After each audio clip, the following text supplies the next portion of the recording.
Hi friends, Telugu తెర సోగ్గాడు శోభన్ బాబు గారు 100 కోట్లకు అధిపతి అనే ప్రచారం కూడా సోషల్ మీడియాలో తెగ జరుగుతోంది. కానీ సీనియర్ నటుడి వద్ద అప్పు చేశారట.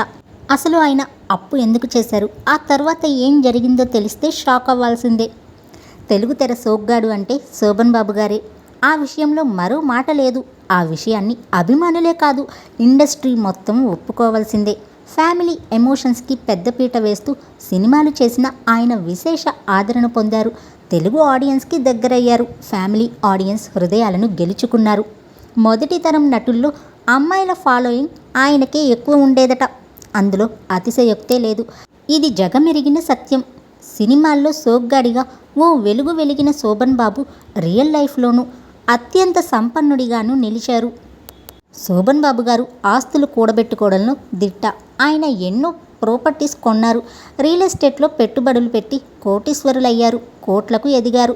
శోభన్ బాబు గారు గురించిన టాపిక్ వస్తే ఆయన అందం, ఆయన చేసిన సినిమాలు, ఇంకా హుందాతనంతో పాటు ఆయన ప్రాపర్టీస్ గురించిన చర్చే నడుస్తుంది. భూములు కొనుక్కోవాలని ఎంతోమందికి సలహా ఇచ్చింది కూడా శోభన్ బాబు గారే. మరి ఆయన ఆస్తుల లెక్కేంటి అంటే 1000 కోట్లకు అధిపతి అనే చెప్పాలి.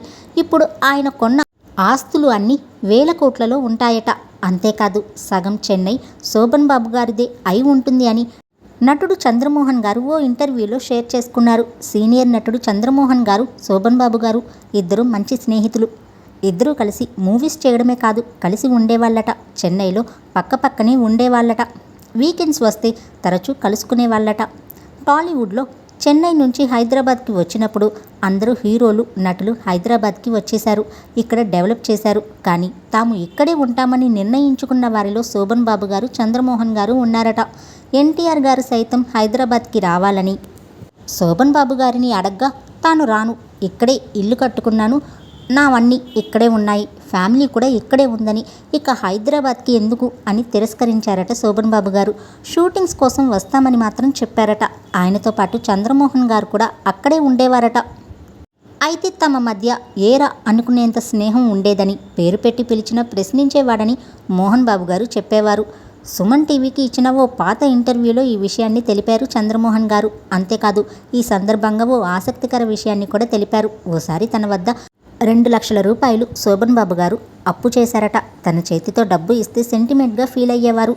తాను మనీ ఇస్తే అతనికి కలిసి వచ్చేదని, కనీసం 10 రూపాయలైనా తన వద్ద తీసుకునేవాడినని చంద్రమోహన్ గారు చెప్పుకొచ్చారు. తన వద్ద నుంచి తీసుకున్న మనీ ప్రాపర్టీస్ కొనడానికి అడ్వాన్స్గా ఇచ్చేవాడని, అలా కొన్నవి ఎన్నో ఉన్నాయని తెలిపారు.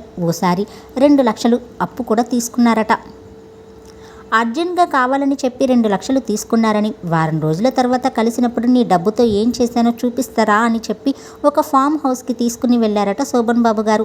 దాదాపు 36 ఎకరాల ఫామ్ ల్యాండ్, కొబ్బరి తోటలు, ఇతర తోటలతో ఉన్న ల్యాండ్ అది. అందులో ఫామ్ హౌస్ కూడా ఉంది. అదంతా తిప్పి చూపించారట. ఆ ప్రాపర్టీ అప్పుడు 30 లక్షలకు వచ్చిందట. నటుడు మాధవన్ గారి తాతగారిది ఆ ల్యాండ్. వాళ్ళు అమ్ముతూ ఉంటే శోభన్ బాబు గారిని అప్రోచ్ అయితే ఇమీడియట్గా మనీ అరేంజ్ చేసి ఆ ల్యాండ్ తీసుకున్నారట శోభన్ బాబు గారు. ఆ ప్రాపర్టీస్ కోసం ఎంజీఆర్, మరో కార్పొరేట్ కూడా పోటీగా వస్తే వాళ్ళని కాదని శోభన్ బాబు గారు దక్కించుకున్నారట. అయితే ఆ టైంలో శోభన్ బాబు గారి వద్ద డబ్బు లేకపోతే సెంటిమెంట్గా తన వద్ద 2 లక్షలు తీసుకుని అడ్వాన్స్ ఇచ్చారట. ఆ తర్వాత నిర్మాతలు వాళ్ళ దగ్గర వీళ్ళ దగ్గర అడిగి ఆ అమౌంట్ని అరేంజ్ చేసుకున్నారట శోభన్ బాబు గారు. ఆ ల్యాండ్ కొన్నారు. అది మెయిన్ రోడ్పై ల్యాండ్, చెన్నై సిటీకి సమీపంలోనే ఉందని, దాని వాల్యూ 100 కోట్లు ఉంటుందన్నారు చంద్రమోహన్ గారు. అందులో తన 3 అమ్మాయి అబ్బాయిల పెళ్లి చేశారట శోభన్ బాబు గారు. ఆ టైంలో ఇండస్ట్రీ మొత్తం అక్కడికి వచ్చిందట. అంతేకాదు, మరో సందర్భంలో సరదాగా తన ప్రాపర్టీని చూపిస్తానని కారులో తీసుకుని వెళ్లారట. అన్నానగర్లో తన ప్రాపర్టీస్ చూపించడానికి ఒక పూట పట్టిందట. ఒక్క అన్నానగర్లోనే 18 ప్రాపర్టీస్ చూపించారట. వాటిలో చాలా బిల్డింగ్స్ కూడా ఉన్నాయట. వాటిని చూసుకోవడానికి మనుషుల్ని కూడా పెట్టారట. 25 మంది వరకు అందులో పనిచేస్తారని, వారికి ఒక జనరల్ మేనేజర్ కూడా ఉండేవారని తెలిపారు. శోభన్ బాబు గారు కొన్న ప్రాపర్టీస్ అన్నీ చూస్తే సగం చెన్నై సిటీ ఆయిందే అనేంత ఉంటుందని, ఇంకా చెప్పాలి అంటే చెన్నైలో నవాబ్ అని కితాబిచ్చారు చంద్రమోహన్ గారు. అయితే శోభన్ బాబులా తనకు నమ్మకమైన మనుషులు లేరని, దీంతో తాను అంత ప్రాపర్టీస్ కొనలేకపోయానని చెప్పారు చంద్రమోహన్ గారు. నటుడిగా చిన్న చిన్న వేషాల నుంచి హీరోగా టర్న్ తీసుకుని ఓ ఊపు ఊపేసిన చంద్రమోహన్ గారు క్యారెక్టర్ ఆర్టిస్ట్గా మారి ఎన్నో సినిమాలు చేసి మెప్పించారు.